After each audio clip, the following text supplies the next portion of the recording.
and welcome back everyone, welcome back to the semi-finals, or semi-finales, papi, of the Korean StarCraft League week number 72.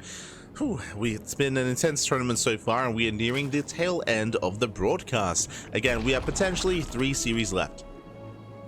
The upper semis, the lower semi-finals, and then the grand finals thereafter, as we are jumping into our best of 3 ZvP. And spawning in the bottom left-hand corner of Amygdala, we have the South Korean Zerg player, the Blue Zerg, representing Team Falcons. It is Rogue. And spawning in the top right-hand corner, we have the Taiwanese Protoss player, the Red Protoss. It is Lemon. And if you're in the chat, you know what time it is. It is a Gamba time. Predictions are open. Place your bets on who you think will claim the series. Best of luck in the chat as we dive into our semi-finals. Coming into this, Rogue is going to be favored for sure. Lemon has caused upsets in the past. I will emphasize that, at least. That Lemon, he has been able to pop off. But again, a Titan stands before him. Classic just went down. Classic, I would have said, I did say actually, was the best Protoss player in the bracket, with Classic falling. Lemon, he's got some big shoes to fill. He's got some big shoes. We'll see how big his feet are. As for now, we do have our initial gate expand. The gate expand to the side, of course, standard opener here by Lemon. Likewise, Rogue back at home going for its own hatch gas pool. Standard stuff all around. Also, welcome one and all to Amygdala. Amygdala is one of the larger maps of the map pool, a very large map, a very long rush distance by ground. Because of that, it does lead into longer game states. I feel like last game was a good example of that, where Rogue, remember, he joined up to 89 workers, full 4-base saturation with a fifth base as well for Larva, and he was able to max out, get into Hive Tech, and of course, sneak out with those mutas. Muta play is more viable on these larger maps because it is more difficult to scout, and you have more kind of breathing room as well. Even if you get scouted, it takes a little bit longer for your opponent to punish you and your opponent to counterattack as well. You are safer. So on maps like Amygdala, King's Cove, Neon Violet Square, Abyssal Reef, these big, large maps are where mutas can thrive. So once again, mutas are going to be on the table for Rogue, not rushing into mutas, but teching into mutas in the mid game. Not saying that he will, but it is an option, just like last time. So it is going to be an option here for Rogue. Meanwhile, across the map, we do have Lemon just settling in, going for a Stargate opener. Here we go. It is going to be Stargate into Oracle from the side of Lemon.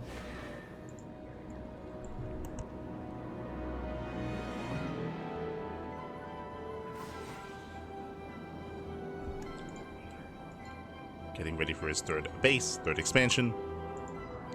When it comes to these larger maps and trying to get into a longer game state, I mean, we saw that out of Classic in the sense that Classic was attempting to turtle up and get into Skytoss. This is not a bad map to do that on, but you have to be wary of what your opponent's up to, of course, when it comes to keeping up with any kind of hidden tech like those mutas. Now, Lemon, he is one to get into Skytoss, that is true. He has done so in the past, but ooh, that is going to be a Robo follow-up. Okay, this is different. This is quirky. Now, if this is a Robo into a Twilight Council, this screams Archons. This screams Archon drop.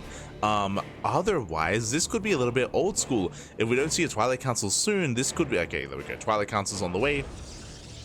Because of this, I'm leaning towards War Prism. I'm leaning towards Temple Archives into Archon drop. That is what we are assuming. But the other option here is to maybe get into a faster Bay, maybe get into a mortar production, into like a Soul Train-esque build. That's a gateway explosion. That's a lot of gateways. Show us what you got. As the Robo is now done, do we go for the Immortal or for the War Prism? That's what we're waiting for. Based on the rally, ooh, it's going to be Prism, I'm assuming. Yeah, Prism into Temple Archives into Archon drop. Let's see. Overlord being chased down. Lings are forced back. Where is the tech? Yep, there it is. Temple Archives. So this is a little bit old school. This was popularized in the Altitude map pool. That would have been like 2 years ago. Gee, it's been so long.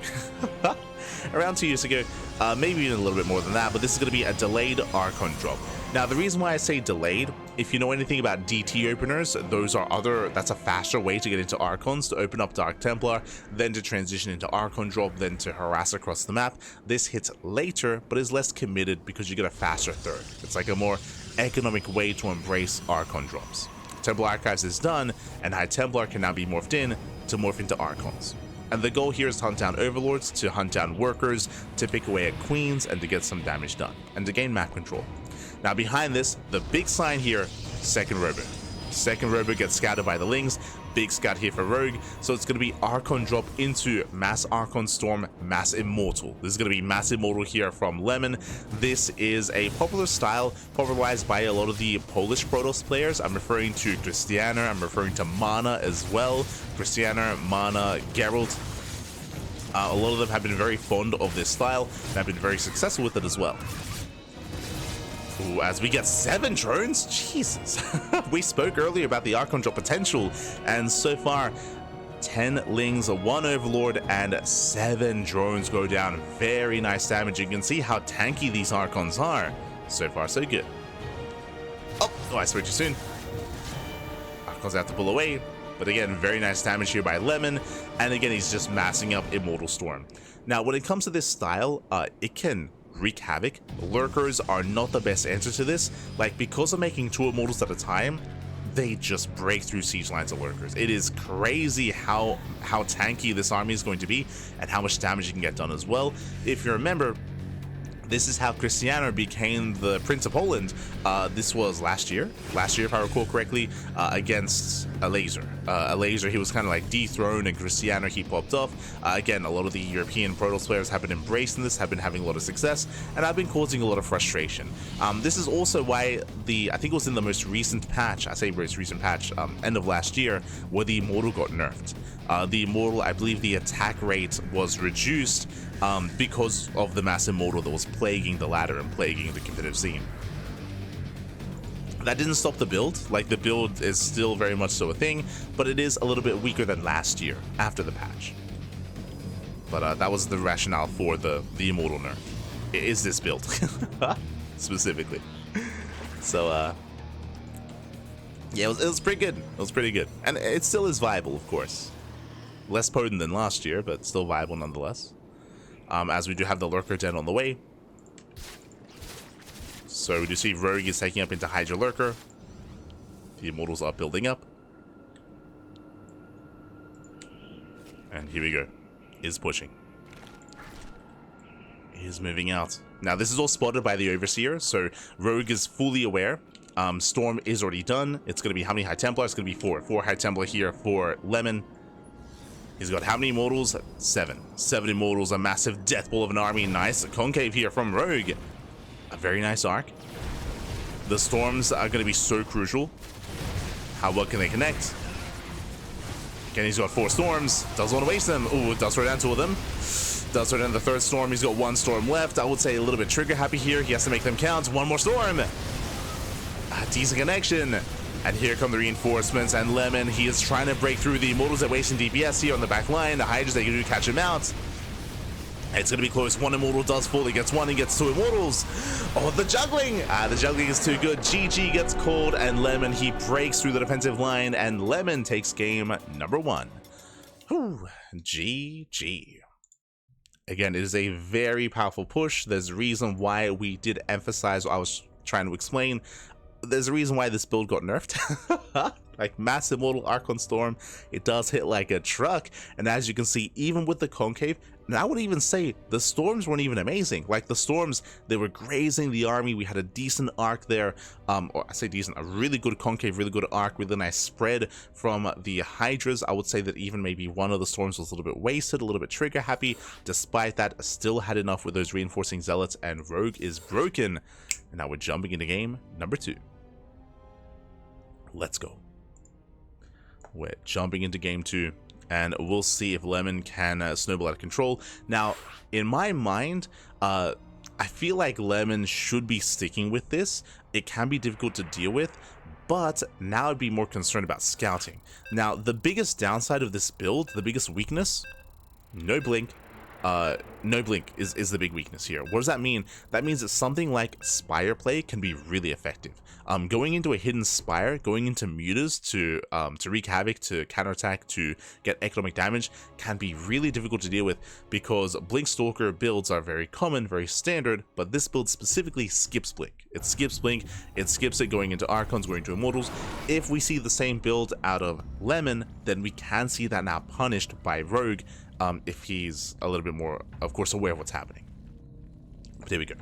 We're getting into our next game. We're getting into game number 2, and spawning in the top right-hand corner of Starchild, we have the Blue Zerg player, the Blue Zerg player himself from South Korea, representing Team Falcons down in the series. We'll see if he can bounce back. It is Rogue.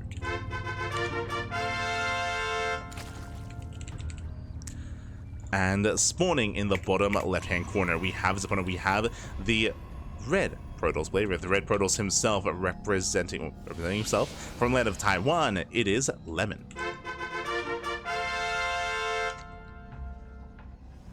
Here we go. We have game number 2. Settling in, just catching up in the chat. Dude, you're probably one of the hardest working guys I've ever met. Thank you, papi, thank you.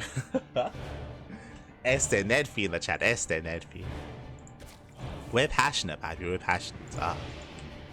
We do what we can. We do what we can. For StarCraft, Fabi, for StarCraft. But thank you. Appreciate the kind words. Whew. So we are getting in. Yo, shout out to Pecoeta in the chat as well. Bienvenidos. As we are going to be taking the expansion. So gate expand here by Lemon. Into Cybercore. Standard opener. And welcome one to Starchild. I should also introduce the map itself. Once again, this is an older map. I say older map, an older TLMC map. It is unique to this tournament map pool, and it is a macro map. Arrowholm is the rush map. Starchild is the macro map. There are a lot of bases, a lot of expansions. What I will say is that there are a lot of avenues of attack. You can knock down these rocks. You can knock down these rocks. There's multiple entrances here into the natural, or in between the natural and the third base, so you can try to, or I should say, it is more difficult to turtle on this map compared to Amygdala, for example. Amygdala is a lot more secure. There's less attack paths, is a lot more secure, and even as rocks get knocked down, it is more difficult to break a 4 and 5 basing player. Here on Starchild, I would say it's a little bit easier when it comes to rotating between the bases and catching your opponent out of position. Is a large map, a lot of bases, but again, a little bit more accessible. That's what now getting into game number 2. Once again, Stargate opener out of Lemon. Now, when it comes to the sign of this build, we're looking for a Robo follow-up. Remember, last game, we saw the Robo into Twilight Council. Again, it screamed Archon drop, and if it's an Archon drop, it leads into Archon Mass Immortal. So we're waiting for that Robo. If it doesn't get thrown down, different build. Meanwhile, Rogue settling in, joining up. Do have our initial Lings on the way. And we should soon be seeing our tech of choice. Rogue moves out for his third base. Third base now being taken. Oracle moves out across the map. Lemon so far in a solid position. Everything looking normal so far. The Lings are being active. Lings are spotted by the Oracle. Queen's getting in position. And that's a gateway. That's a gateway, not a Robo, not the same build. Okay.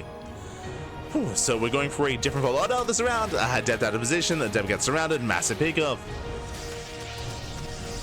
But that is an early Twilight Council. Twilight Council into Forge as the third base is being thrown down. Interesting. So this is not going to be an Archon drop. This is not the same build. We're embracing something a little bit different here from the side of Lemon. Likewise, early Evo Chamber out of Rogue. Early Evo Chamber usually screams a +1 melee, usually screams Ling Hydra. Nope, not roaches. Not roaches, but Ling Hydra into a faster lair. Oracle does not get behind the mineral line. We'll get one droid. One droid goes down. Early Twilight Council to +1 and Blink. +1 Blink on the way, going for extra gateways, getting into a 4-gate setup for the time being. So far, everything's looking normal from the side of Lemon. But we'll see if he throws down extra gateways. We'll keep an eye on his gateways, we'll keep an eye on his gases. We have Mass Ling setting up here for Rogue. As we mentioned, Early Evo Chamber screams +1 melee, so it's melee here on the way. Into a lair, into Hydras. So Ling Hydra by Rogue. Very macro build, very macro, very kind of mid-game oriented. Overlord Scout does confirm the standard follow-up.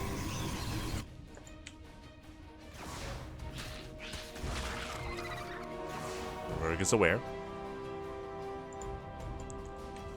Does test the front door.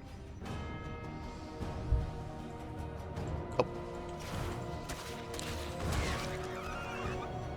Things they pull away. We have 2 more gates. We're getting up to 6 so far. So we have a 6-gate setup. And will he commit or will he take his gases? If he takes his gases here, that screams a greater form of tech. I'm referring to Colossus or Storm. Yeah, gases are being taken. Yeah, both gases. So we do see basically a standard game. Standard game here out of Lemon. We had a spicy game 1, but here a standard game number 2. He is pushing, and his goal here is to deny the expansion. As he moves out, Rogue is moving in. Lings a hit some transferring workers. There's a cancellation on the 4th. And Lemon does defend back at home. Does defend. Behind this, Lemon taking it to Storm. Meanwhile, Rogue, he does go for his infestation pits. Stasis Trap gets triggered. One of the Queens as well, not bad. But there are just so many Lings. Remember, they have +1. And Lings, they will clean this up.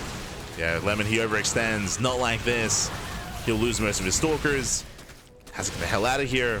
Still so many Lings left over. And Stasis Traps are about to run out. And what's scary is that Rogue is taking into Lurkers. As we mentioned, Ling, like +1 melee means Mass Ling into Hydras into eventually Hive Tech and Lurker Tech as well. There it is. Hive is on the way. Rogue is rushing into Lurkers. And Lemon isn't quite ready for this.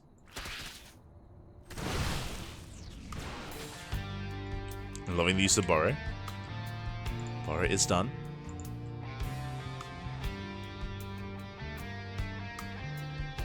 And that will delay the expansion. That will force back the Oracle. Oracle's racing back home. Which means Rogue is expanding. Now, as we're forcing a longer game stage where we have Fleet Beacon into Skytoss on the way here for Lemon. But Rogue should be able to embrace his Hive Tech and Lurkers faster. Now, I'm assuming Lurker Tech, but there should have already been a Lurker Den. The Hive is almost done. So this might be a little bit different here. Because of +2 melee on the way, instead of Ling Hydra Lurker, which I assumed was going to be the case, this could be Ling Hydra into Ultra. Which is a little bit more quirky and still very viable, but not seen as often. Hive is done. Show us the Ultra Cavern? Question mark.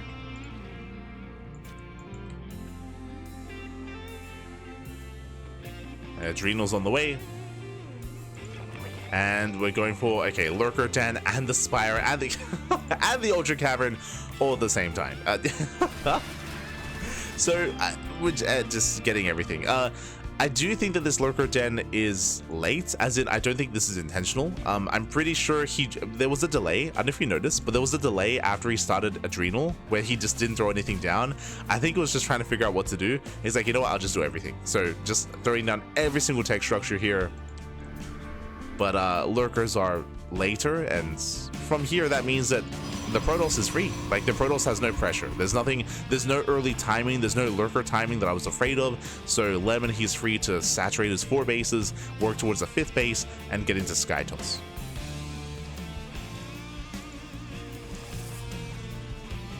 So any kind of potential Lurker timing has been missed. Ooh, we do have some Drop Lords being set up though, let's go. And we're getting ready for a Mass Doom drop.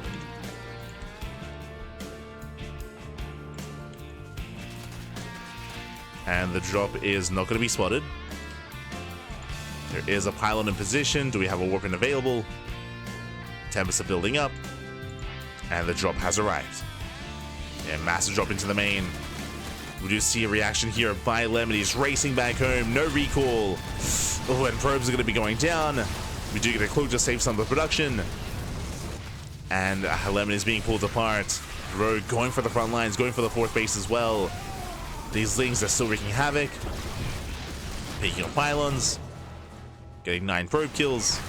And even slipping into the natural as well. More probes going down. It's only a handful of Lings, but they're cracklings. They kill probes so quickly. 15, 16, 17, almost up to 20 kills. Oh my god, Lings, they just burrow. 18 kills. And behind us, we have Ultras on the way. We have upgrades for the Spire. This drop was worth it. We still have Lings burrowed in the main and in the natural. And they unburrow. Oh god. They do unburrow. 25 kills. Lings, they head towards the third. And Lemon just can't keep up. Lemon, he's trying to get in position. He's moving in. Ultras 8 barrel on through. There's a cloak. There's a slow zone. But the 5th base is going to be denied. And that's going to be a kill, not a cancel. Rogue is tearing Lemon apart. Now, before the Doom drop, Lemon, he was in position. Remember, he had an army in position here at his 4th base and an army here at the 3rd. Like Lemon, he was secure, but the Doom drop changed everything. It created an opening. It did pull him apart. It allowed Rogue to just pop off and wreak havoc.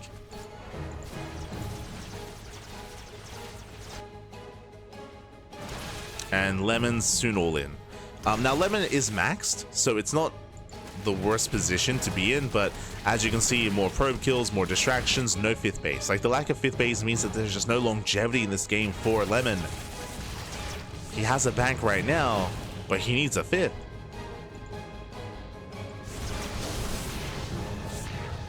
And Lings, they just keep moving in. Now, Lemon can still win the game. Like, the reality here, as his Tempest count gets a little bit higher, is that Lemon has a very efficient army. We can see that Corruptor production has now begun for Rogue, but depending on the angle of attack, this move out can still win the game. That's a lot of Ultras though. Jeez, that's so many Ultras. The Storms are good, but Ultras, they can tank the Storms. There's only one Immortal. Archons are now morphing in, but this army is just not built to fight Ultras. So the soup does lie. Despite this army being maxed, one army is not quite like the other. 15 probes going down. You can see here, making 2 Immortals at a time. We need a higher Immortal count. Without those Immortals, the Ultras, they will just clean up the army. It will collapse in. We have 4 more Ultras on the way. Lemon making as many Immortals as he can. Now, Lemon does have a super maxed army. What that means is that Lemon, he has less probes, he has less workers, and he makes up for that supply in more army. But again, the Immortal count is still just very low. It's very low. See if we can get a better angle. Ultras, they move in. There's a slow zone. Ultras from behind. Knight Templar, no! Knight Templar, they get caught out. And massive Pigos, he gets 4. 4 Knight Templar go down. The Immortals are exposed. And Rogi collapses on the army. Takes down all the Tempest. Takes down the Mothership as well. And now there's only Stalkers and Archons remaining. And we have 7 Ultras in production. The ground army comes out on top, but again, the Ultras are on the way. And alas, Lemon just doesn't have enough reinforcements. He's out of a bank. Yeah, no more bank. He has gas, but no minerals. This is the final army here of Lemon. And reinforcements, they pounce in.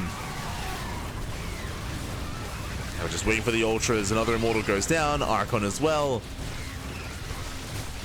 The Ultras, they have arrived, and there's just no answer. There's no answer to the Ultras. We just never got to the Immortal count that we needed. And Rogue, he's looking to force the ace match. As he's up to how many? 7 Ultras, soon to be 10. So 10 Ultras for Rogue. We have some cannons, some shield batteries. We have some carriers on the way. We've built up a decent Archon count. And they can tank. Okay, they get one of the Ultras. They get one. The rest, they push forward. Not a bad position here for Lemon. He holds. Nice SimCity. Does hold on. Meanwhile, Lings, they tip him into the bases. They catch reinforcements.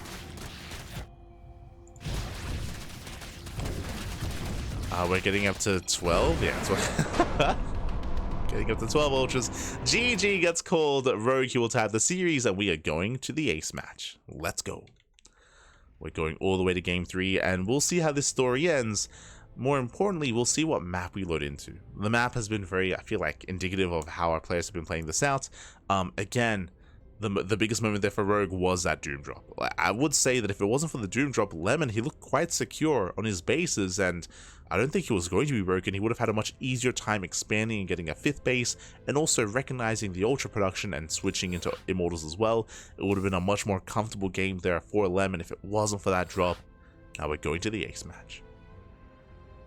We're going to game 3.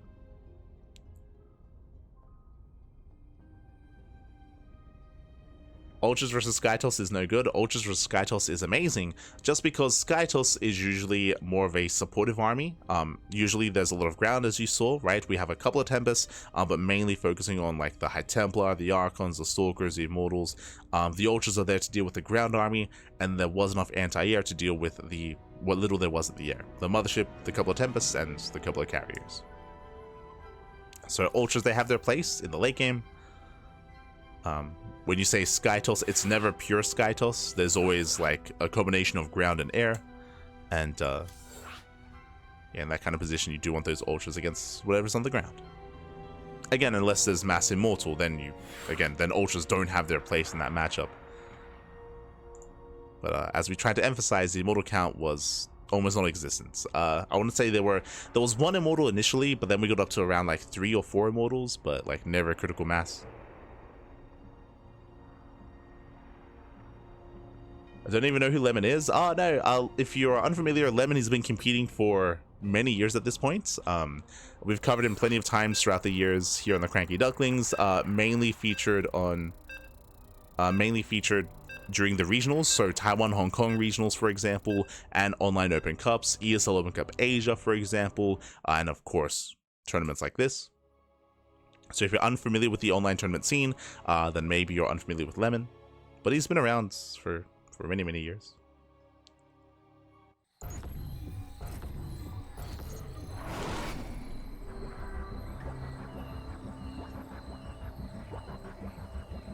And spawning in the bottom right hand corner of El Dorado, we have the South Korean Zerg player. We have the South Korean Zerg, the blue Zerg, representing Team Falcons, forcing the ace match, bringing it back here and bringing us to game 3. It is Rogue. And spawning in the bottom left-hand corner, we have his opponent. We have the red Protoss player from the land of Taiwan. It is Lemon.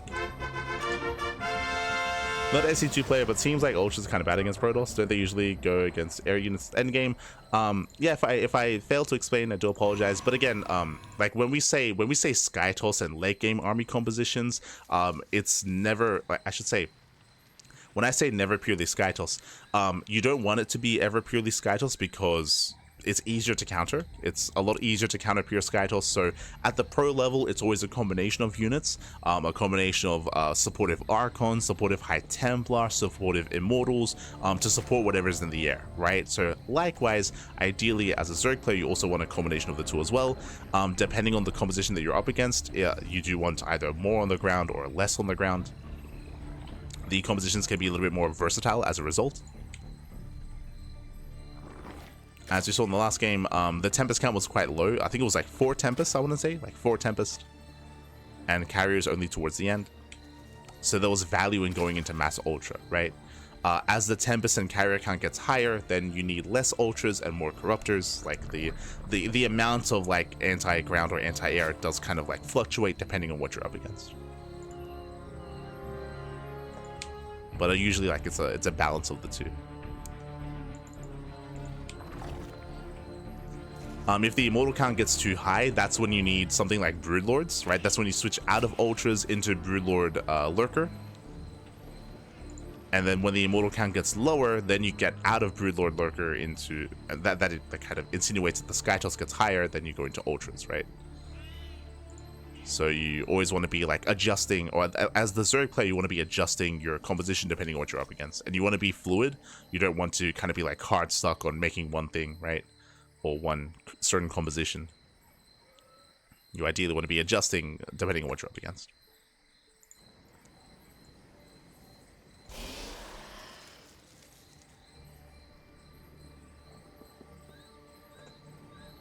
Lemon is actually a waifu in the anime. Este pecoeta. Ay, ay, ay. God damn it. You're an animal, Pipe. You're an animal.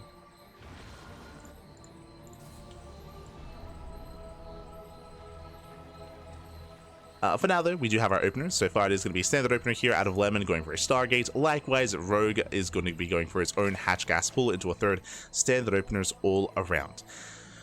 Now, coming into this, El Dorado is a very different kind of map. It is a much smaller map compared to Starchild, compared to Amygdala. So because that aggression is going to be more favored here, last game we did see, last two games actually, Rogue did skip Roaches. Remember, he skipped Roaches, he went into Ling Hydra. Here on a smaller map, we might see a commitment into Roaches instead, just to be safer. It would be a safer way to play. Likewise, I do think that this would be a very good map to open up Robo. Stargate into Robo. I'm looking forward to maybe seeing that same build twice here in the series. Meanwhile, Oracle into the main. Does get 2 drones, but only 2 workers. As the Oracle does get the hell out of there. But nice hull damage there from Rogue. Still saturating. We have our 2 gate setup here, and we're waiting for our first tech structure. It looks like Twilight Council into Forge. It is going to be a standard follow-up. This is not the same build that we saw in Game 1. This looks more like what we saw in Game 2, +1 and Blink. So +1 and Blink on the way here for our Protoss player, for Lemon. So he's not being too fancy. Also, hello, Cloudbia. Hello, ¿qué tal? ¿Cómo estás?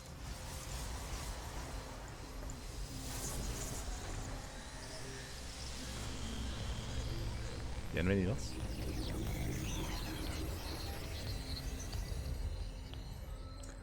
Yes, Toss player in the chat. Yes, this is live, not via replays. If it's ever via replays, then usually it says replay in the title. I think the order command said that as well. So it is a live event, and I believe other casters like Steadfast or Chicken Man or Dave Testa are covering other portions of the bracket, as there are multiple games happening at the same time.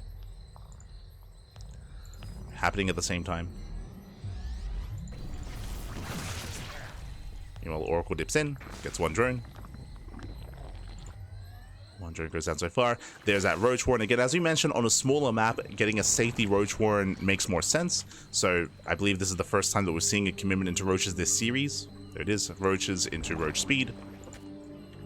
So Rogue is playing it safe and pumping out those Roaches.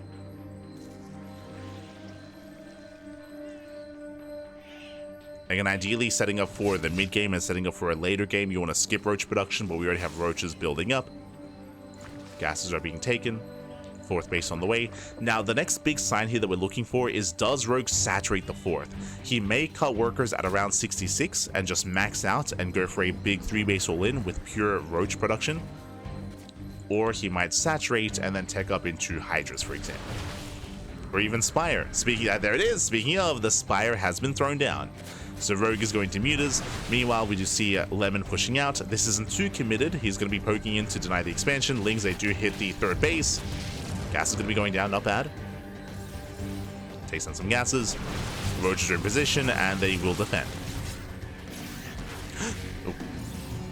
Roaches, they force back the Stalkers. Lings, they do hit the natural warp in. Oh, no, barely in time. Bit of a messy warp in. But Lemon will hold.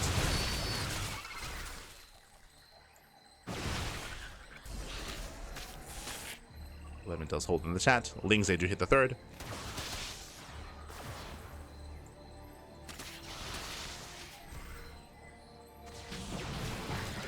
Third base.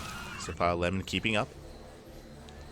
Now, what's important here is that Lemon, he hasn't scouted. He has failed to scout oracles. They do dip into the main base, but the Spire is not in the main. The Spire is in the natural. Revelation does not get eyes on the tech, and Lemon is in the dark. Lemon gets surrounded. Stalker's going to be going down. Lemon has to fall back, and he's hyper fixated here on the ground army. Back at home in the main base, there is a safety cannon. So there's a cannon in the main. There's nothing here at the natural. Shield battery at the third. Alas, there is Mass Blink Stalker, and Lemon, he can react to these mutas. Oh, once again gets revelations, and thankfully he does reveal the eggs, so the mutas are going to be tagged. And the mutas are spotted by that revelation. Was he looking though? That's the big question, because if he was looking, then he would have seen all those mutas. Yeah, there we go. Phoenix production has begun. He knows. He is aware. So he's getting in position. He will not be caught off guard. He's ready for those mutas.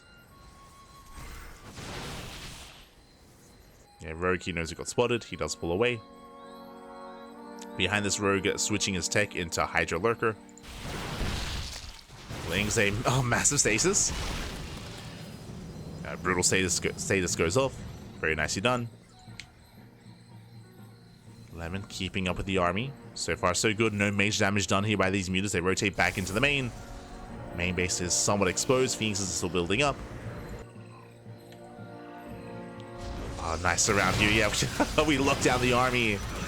Up at the fourth base. Fourth base is cancelled. Despite that, a very nice cleanup of those lings. There's that lurker den from Rogue. And Lemon, he never reached Storm. He never got into Storm, which is concerning. He's morphing in Archons, getting his fourth base. The Lemon, his army doesn't really scale amazingly here. He needs to move in. Now, there is a window. There's a window in time where lurkers are not ready, right? The lurker den is still on the way. The hive is still on the way. Rogue is somewhat vulnerable. Lemon, he's committing in. Takes out the expansion.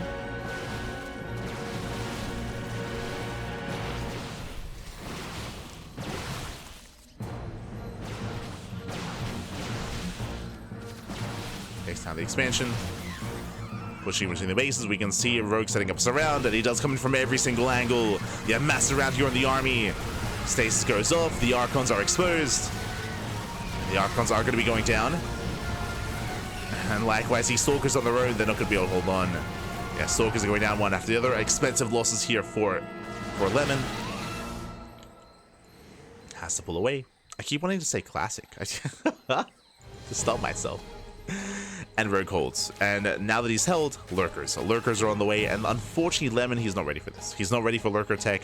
There are no Immortals. Storm just began. Remember, this Storm is an afterthought. That was basically an all-in. He had to do critical damage there. He failed to do so, and now he realizes, oh, I have to get ready for a longer game. Now I need Storm. Now I need to tech up. Oh, the mutas. Yeah, they dive in. They get one. They get two Phoenixes. Massive pickoffs. They get two Phoenixes, they depower some of the production, both Stargates. And Lemony just can't keep up. Not like this. Rogue pushing right down mid. Moving in with his Lurkers. Lurkers do borrow. GG gets called again. There is no answer to the Lurkers, and Rogue, he will fight back. He will take the series 2-1, advancing on to the grand finals. GG. Whew. GG, well played. A very intense back and forth, and a big shout out to Lemon. Lemon, he was able to take game one and force the series out of this. It was a back and forth. Unfortunately, we never saw Lemon go back to that same build, kind of bring it back and go for that same style. I'm referring to the Massive Mortal Archon Storm. We didn't quite see that make its return in the series, but regardless, GG. GG, well played. Had a really good showing. Rogue does make it to the grand finals, and Rogue has some downtime. So do we. let's switch on over. Exclamation mark B in the chat to catch up on the bracket. As the bracket is live, the bracket is progressing. We have Bjorn. Bjorn takes down Bunny 2-0, advancing on to the semifinals, and Bjorn is waiting for his next opponent.